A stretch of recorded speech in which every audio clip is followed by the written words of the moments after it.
Hi friends, మా ఛానల్ని subscribe చేసుకోండి. మరిన్ని అప్డేట్స్ కోసం బెల్ ఐకాన్ని క్లిక్ చేయండి. Hi friends, welcome to my channel. Get ready. Mega power star Ram Charan, young tiger ఎన్టీఆర్లతో రాజమౌళి ఓ భారీ మల్టీ స్టారర్ RRR ఆన్సెట్స్ ఉన్న సంగతి అందరికీ తెలిసిందే. ఈ సినిమా శంకర్ 2.0 రికార్డులను బద్దలు కొట్టబోతుందా అంటే అవుననే టాక్ వినిపిస్తుంది. 2.0 శాటిలైట్ రైట్స్ 170 కోట్లతో అంతకు ముందు ఉన్న అన్ని రికార్డులను చెరిపేసింది. ఆ రికార్డును రాజమౌళి RRR అధిగమించబోతుంది అనేసి చర్చ జోరుగా సాగుతుంది. ఈ సినిమాకు పలు టీవీ ఛానల్స్ 100 కోట్లకు మించి శాటిలైట్ రైట్స్ రూపంలో చెల్లించేందుకు సిద్ధంగా ఉన్నాయట. అయితే నిర్మాత దానయ్య, రాజమౌళి మాత్రం 250 కోట్లు డిమాండ్ చేస్తున్నారు అనేసి ప్రచారం సాగుతుంది. రేటు విషయంలో తగ్గేది లేదనేస్తున్నారని పలు ఛానల్స్ మధ్య పోటీ నెలకొందనేసి తెలుస్తుంది.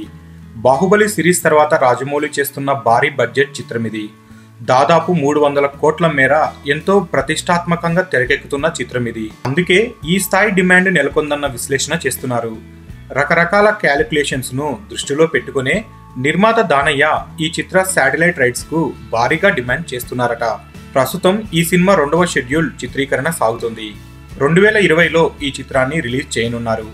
అలాగే ఈ చిత్రంలో పలువురు బాలీవుడ్ కథానాయకులు నటించే అవకాశం ఉంది అనేసి ప్రచారం సాగుతుంది. ఇక ఈ చిత్రంలో అన్ని రకాల భాషలకు చెందిన నటీనటులు కూడా నటించే అవకాశాలు ఉన్నట్లుగా సమాచారం. రామ్ చరణ్ ఎన్టీఆర్ కెరీర్లోనే బెస్ట్ మూవీగా ఇది నిలుస్తుంది అన్న ఆసక్తి అభిమానుల్లో నెలకొంది. ఇక ఈ చిత్రంపై దేశవ్యాప్తంగా ఎంతో క్రేజ్ నెలకొని ఉన్న విషయం అందరికీ తెలిసిందే. ఇక ఈ చిత్రాన్ని రాజమౌళి ప్రపంచవ్యాప్తంగా అన్ని భాషల్లో రిలీజ్ చేసేందుకు ప్లాన్ చేస్తున్నట్లుగా సమాచారం. ఇక రాజమౌళి రామ్ చరణ్ ఎన్టీఆర్లతో తీస్తున్న RRR చిత్రం చరిత్రలో సరికొత్త రికార్డులను సృష్టించడం ఖాయమనేసి అంటున్నారు ట్రేడ్ వర్గాలు. మొత్తానికి రాజమౌళి RRRతో ఎలాంటి సంచలనాలు సృష్టిస్తాడో అనేసి ప్రతి ఒక్కరూ ఎంతో ఈగర్గా వెయిట్ చేస్తున్నారు. సో ఫ్రెండ్స్, మీకు ఈ వీడియో నచ్చితే లైక్ చేయండి, షేర్ చేయండి. మరిన్ని ఫిల్మ్ అప్డేట్స్ కోసం మన ఛానల్ని తప్పకుండా సబ్స్క్రైబ్ చేసుకోండి.